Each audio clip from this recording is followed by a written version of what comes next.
काळाची गरज आहे। प्रौढांनी हे अर्धा तास करणे गरजेचं आहे, ज्यामुळं आपला श्वास चांगल्या पद्धतीने चालतो।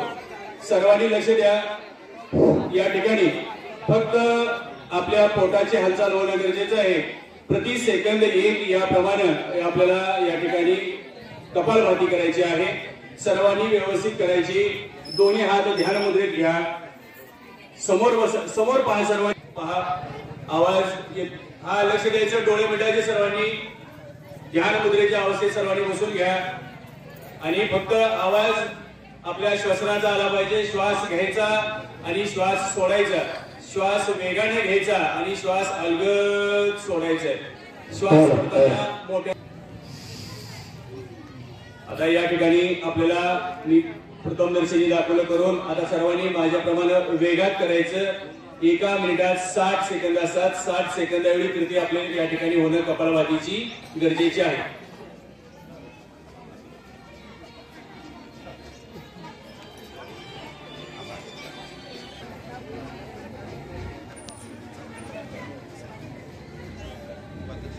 असं सर्वांनी करा। फक्त आपला आवाज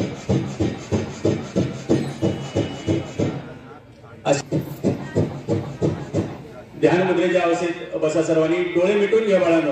खूप छान व्यायाम प्रकार आहे। दररोज या ठिकाणी आपल्या रिकाम्या पोटी आपल्याला उपाशी पोटी हा सर्व व्यायाम करायचा आहे। कुणीही जेवण करून हा व्यायाम करायचा नाही, याची दक्षता सर्वांनी घ्यायची। करा सर्वांनी या ठिकाणी कपालभाती।